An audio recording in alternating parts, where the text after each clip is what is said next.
Man needs difficulties. They are necessary for health. Carl Jung.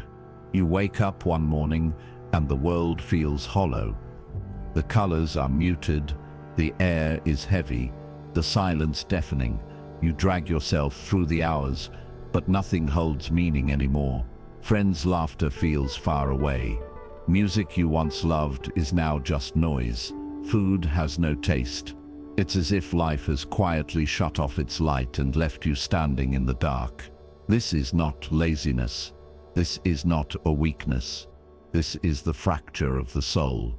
Depression is the word we give it, but in truth it is the collapse of meaning. It is when everything that once held you up, the job, the relationship, the future you imagined, suddenly feels like a fragile mask that has fallen to the floor. You stand there empty-handed, wondering who you are when nothing outside you can carry you anymore. Jung's Red Book whispers a shocking claim. Your suffering is not proof that you are broken. It is proof that something deeper is trying to break through. What if this darkness is not here to kill you, but to awaken you? Depression feels like death because the old self is dying. The masks, the false roles, the borrowed dreams, they are crumbling, and when they crumble, you feel naked, exposed, terrified. But underneath the rubble, a quiet truth stirs. The psyche has had enough of lies. It refuses to let you go on living a life that is not truly yours. The Red Book does not speak of illness here. It speaks of initiation. The descent into despair is not the end. It is the first step toward a greater beginning. Pain is not punishment. Pain is a summons. Think of it as a dark knock at the door of your life. You can ignore it, drown it out with distractions, numb it with work, drugs, or endless scrolling. But the knock will only grow louder. Depression is your unconscious demanding to be heard. It is the storm sent to shatter the false house you built so that you may build a truer one. Every tear, every sleepless night, every moment when you whisper, "I can't go on." These are not signs of failure. They are signs of initiation. The old path has ended. The soul demands a new one. This is the painful truth. You are not dying. You are awakening. The fracture of meaning is the first crack through which the light of your real self can enter. Do not see your suffering as a curse. See it as the threshold of transformation. Your pain is the breaking of the shell that encloses your understanding. People will do anything, no matter how absurd, to avoid facing their own soul. Carl Jung. You have been told a story since the moment you could walk. Work hard, stay busy, achieve enough, and you'll be happy. Find the right partner, fall in love, build a family, and you'll be complete. Buy the car, the house, the perfect body, and you'll finally silence the restless ache inside. But have you noticed?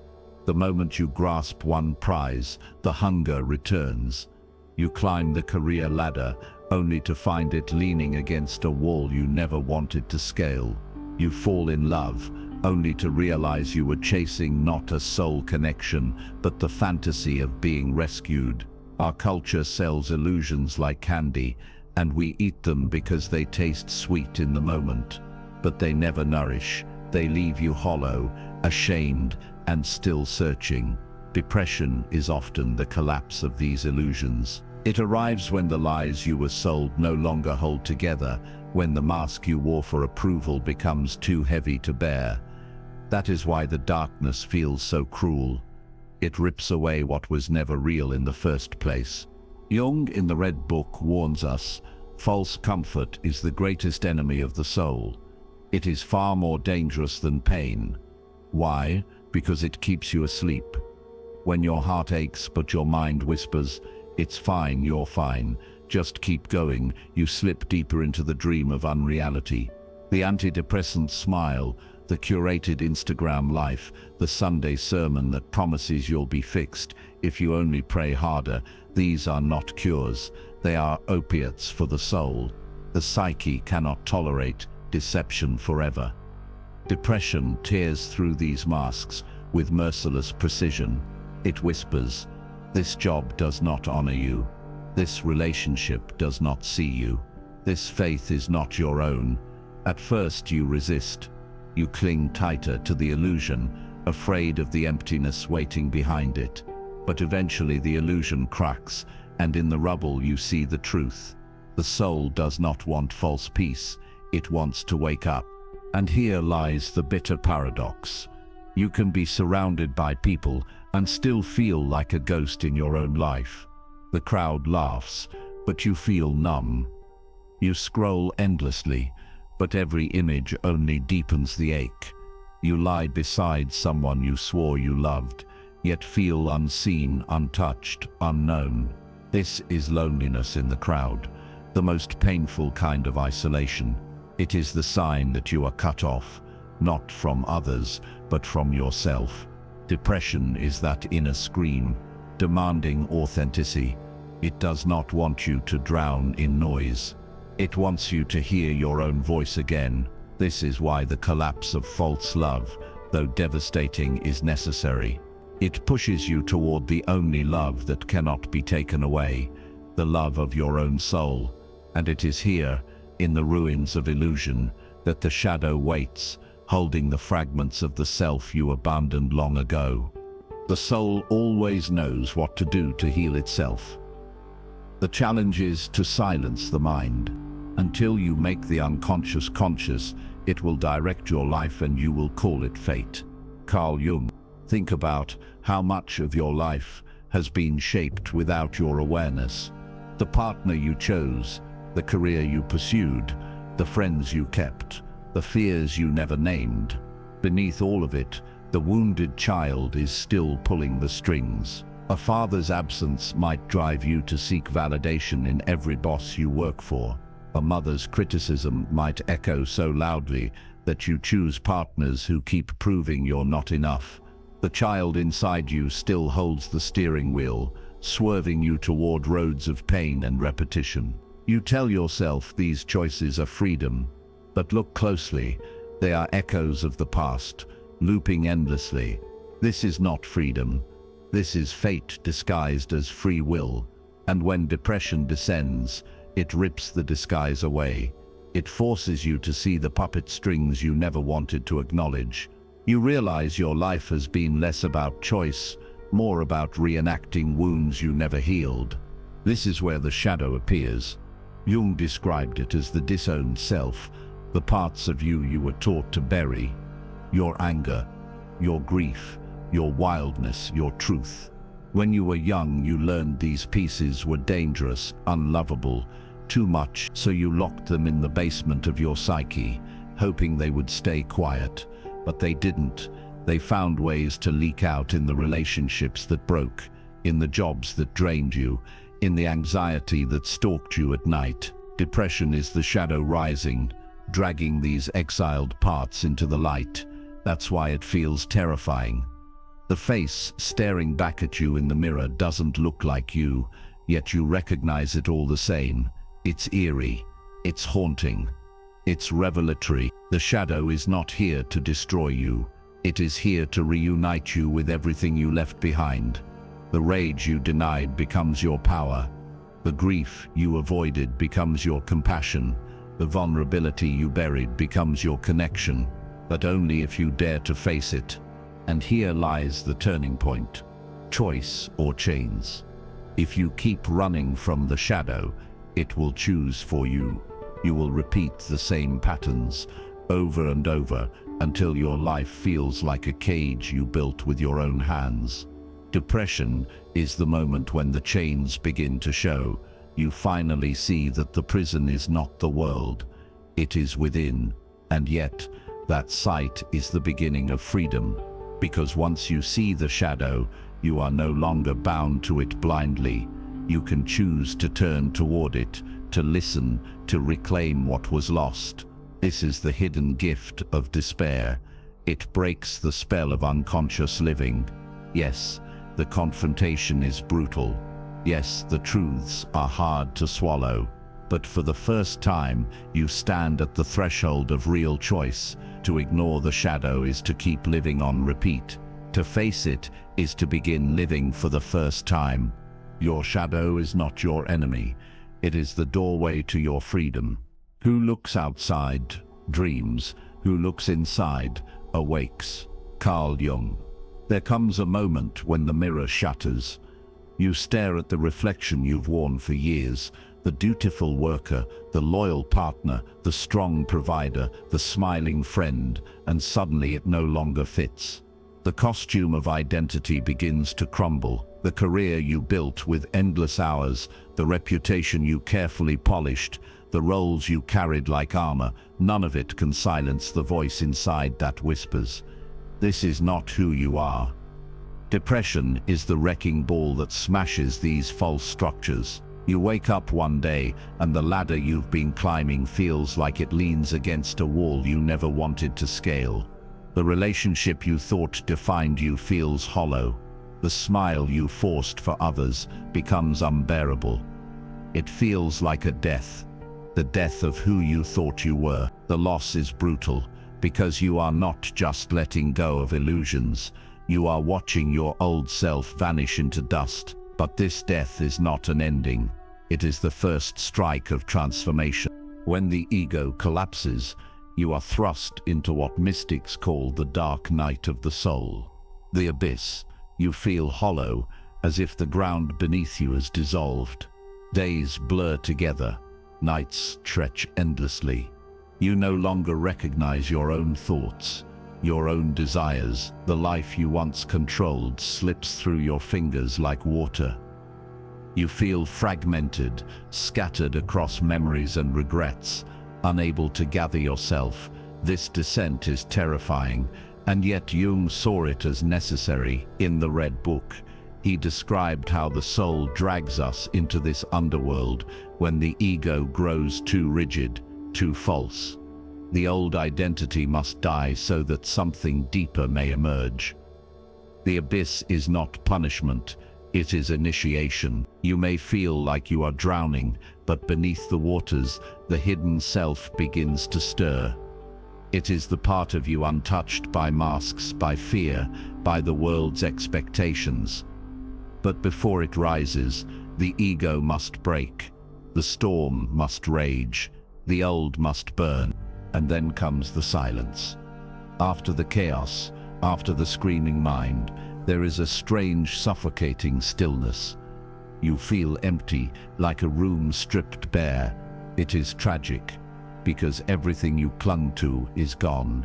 Yet within this emptiness lies hidden preparation. The psyche has gone quiet, not because it has abandoned you, but because it is making space. Imagine a forest after a wildfire. The ground looks dead, charred, hopeless. But underneath the ashes, seeds wait to sprout. So it is with you. The silence of the psyche is not the end of your story.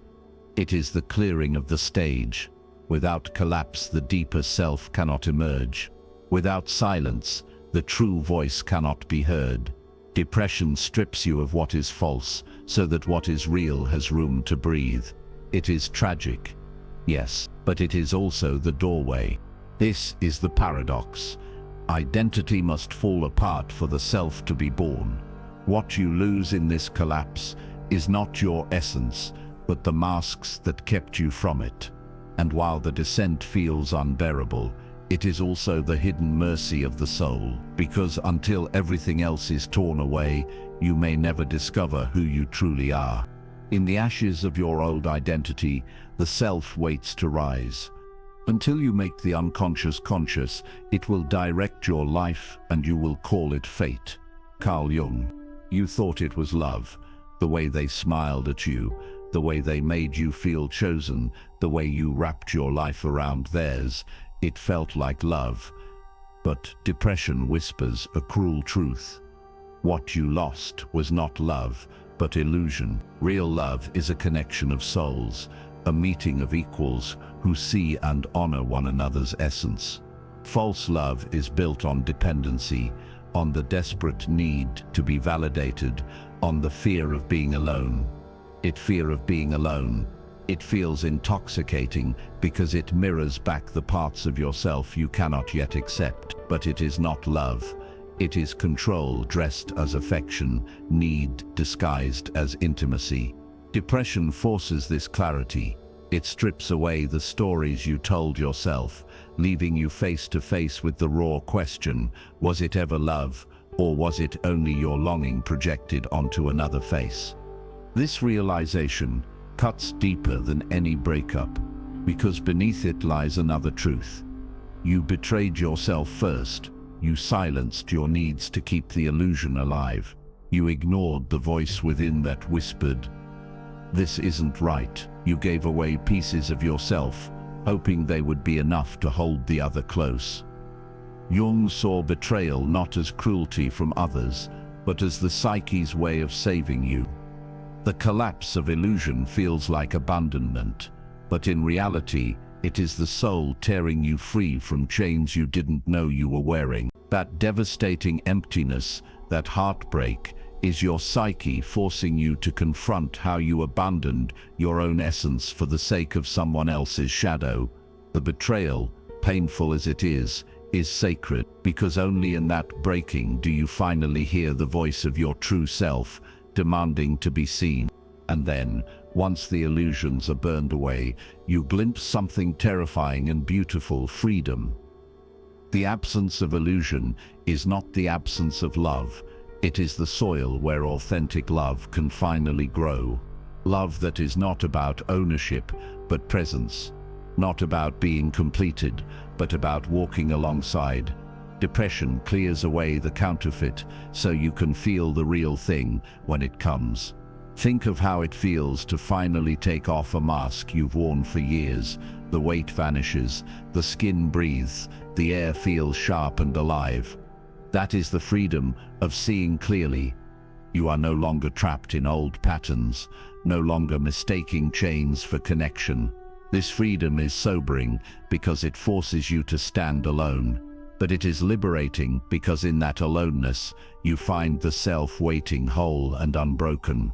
What you lost was never love. It was a shadow. And now, with the shadow gone, you can begin to learn what love truly is. It was never love. It was an illusion. And in its ashes, the truth of love is born. The shadow is a tight passage, a narrow door, whose painful constriction no one is spared, who goes down to the deep well. Carl Jung. You stand at the edge of the darkness, broken, hollow, stripped of everything you thought you were. Yet this is not the end. It is the threshold. Depression has led you here, forcing you to look into the mirror of your own soul. What stares back is not a monster, but the shadow. The forgotten, silenced, unwanted parts of yourself. And the question rises, will you run from it, or will you dare to meet it? Jung spoke of active imagination, sitting with the shadow as if it were a person, entering into dialogue, not dismissing it, not fearing it, but listening. Imagine closing your eyes and hearing the voice you've ignored for years. The one that speaks of your anger, your hunger, your envy, your secret dreams. At first it terrifies you. You recoil, thinking, this is not me.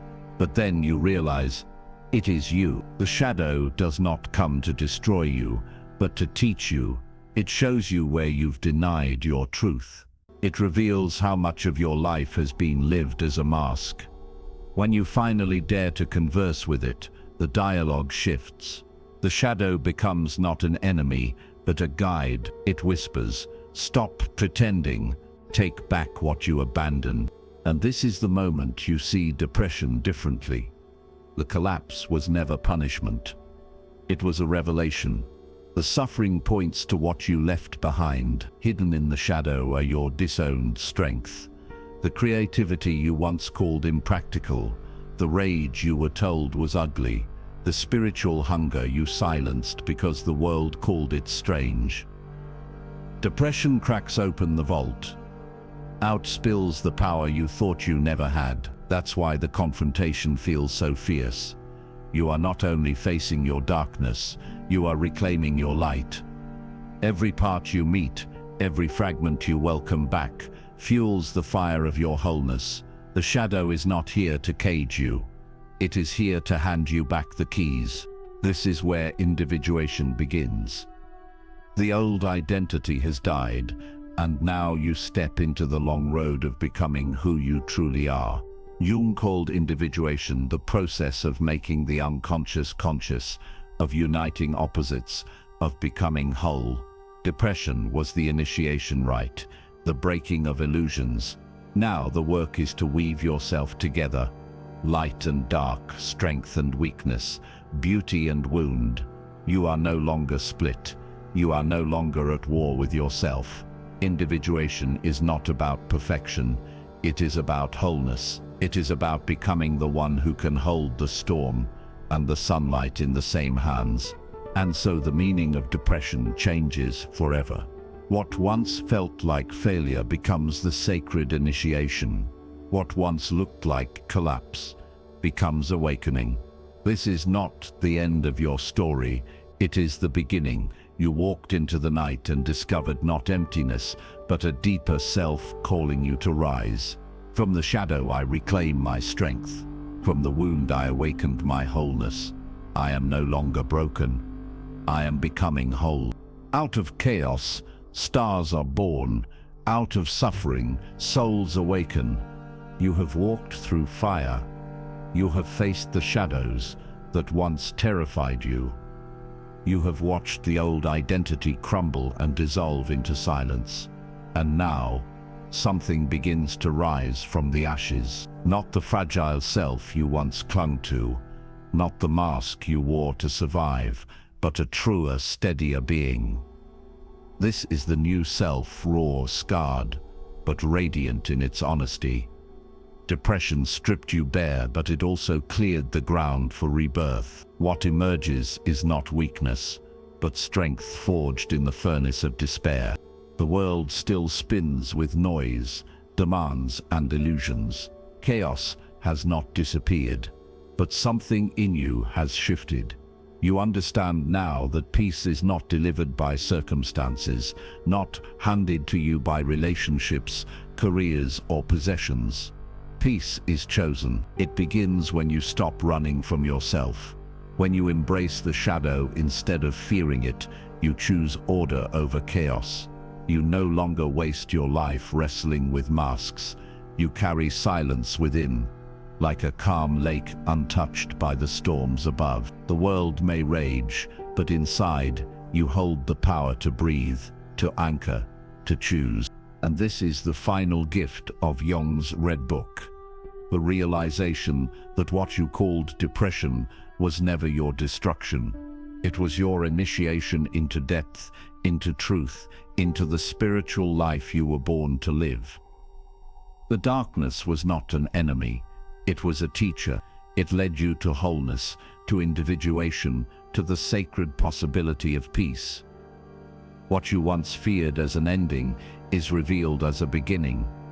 The awakening is not loud, not dramatic. It is a steady flame guiding you forward. You are no longer lost. You are no longer broken. You are becoming whole. From the night I carry light. From the storm I choose peace. I am no longer falling. I am rising.